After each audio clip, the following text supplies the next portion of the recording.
There's a blueprint, there's a manifesto of the party. It's not about the individual. When I was the governor of Lagos State, this is the poorest state I inherited. Today is the richest state. I left a great legacy. I am a talent hunter. I put talents in office. I help them to do that. So it will be reflected at the federal level. There you have it. You just heard it from the horse's mouth. Nigeria is one of the best performing countries in Africa across all sectors, from the economy to sports, music, movies, banking and many more. But politically, it would be fair to say that Nigeria is a flop in that aspect due to corruption and a lot of political instabilities caused by these mini-gods in Nigeria who identify themselves as political godfathers. Like it or not, 99% of the time, they are the ones who decide who win an election and who loses in their different territories. Therefore, as an aspiring politician, to win an election, all you need to do is to win their support. Once you do that, you have automatically won the election even before the election day, and they will, by all means necessary, get you the victory that you need. And as you already know, these helps do not come for free, as they make millions if not billions of naira of their political godsons and daughters. Don't worry, I will tell you more about this in this video, but here is a little history of Nigerian political godfathers in recent years. Since the Fourth Republic, which started in 1999 in Nigeria have seen political gladiators like Asiwaju Bola Ahmed Tinubu emerging as a demigod since his regime as a governor of Lagos State in 2007 to becoming a political godfather not only in Lagos State but also in the southwest and indeed Nigeria as a whole. Other political godfathers of note in Nigeria include Olusegun Obasanjo, the President Major General Muhammadu Buhari, former Chief of Army Staff General Tiwa Danjuma, former Governor of Kano State Senator Rabiu Kwankwaso, and the newly emerging one from Rivers State, Nyesom Wike. Even though some were never elected into any political positions, but they have a lot of power, just like Chris Uba, SLO, who was never elected into any political office, but boasted to be the godfather of all godfathers in Anambra State when he manipulated the outcome of the 2003 governorship election in Anambra State for his godson, Chris Ngige, the current Minister of Works in Nigeria. This guest house, you see, have produced not less than 3 or 4 governors in Anambra.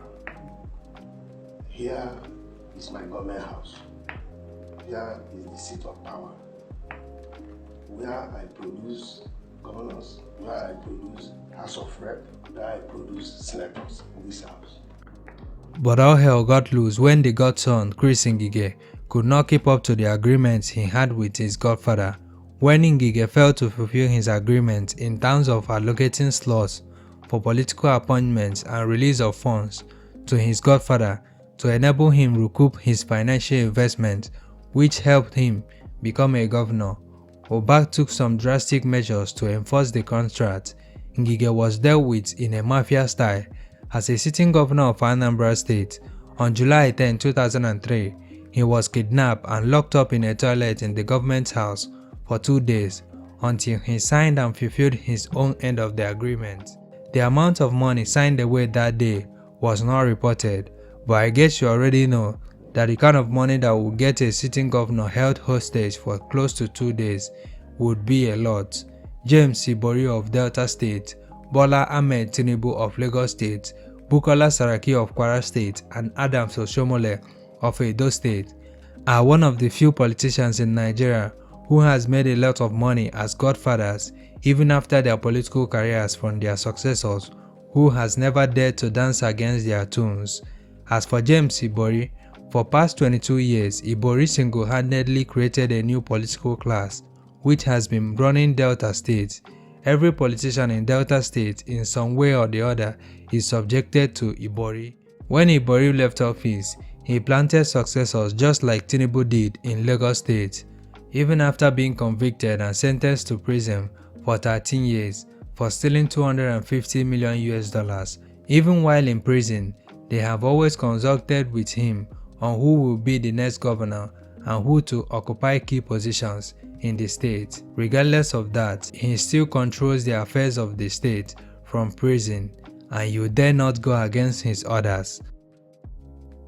Obasanjo, on the other hand, not only backed her daughter Iyabo to become a senator, he also was very instrumental to the emergence of the three presidents after him, namely Umaru Yar'Adua, Goodluck Jonathan, and Muhammadu Buhari. Unfortunately, Obasanjo and Buhari has parted ways politically, but he has recently endorsed the Labour Party presidential candidate, Peter Obi. Bola Ahmed Tinubu earned the title of a political godfather from his exploits since leaving office as a Lagos State governor in 2007. He was credited with the choice of his successors, from Babatunde Raji Fashola to Akinwumi Ambode and now to Babajide Sanwo-Olu. Some of his political boys include Vice President Yemi Osinbajo, two immediate past governors of Osun State, Ralph Araboshola and Boyega Oyetola, and many more. As you already know, Bola Ahmed Tinubu is notorious for many things, which can be mentioned but a few in this video, from drug trafficking to money laundering to murder to embezzlement of public funds to privatizing government properties.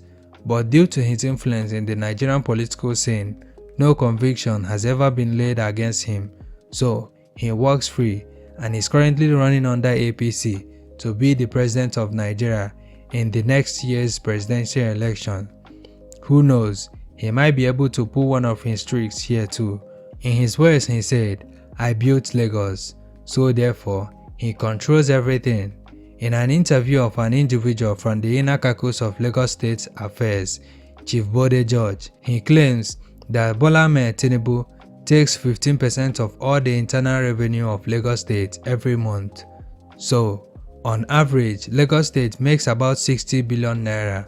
15% of it will be about 9 billion naira. 9 billion, approximately $20 million US. That's what someone takes out of the government's purse every month. If you ask me, that's even way more profitable than drug business. The last but not the least is General T.Y. Danjuma. Unpopular opinion is that he is the father of all godfathers in the north, especially in the northeast. To call him a demigod would seem as an understatement, but he sure does command a lot of political respect, even way more than Tinubu.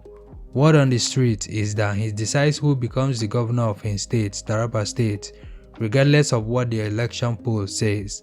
So, the question that naturally comes up is, how beneficial have these godfathers been to Nigerian politics?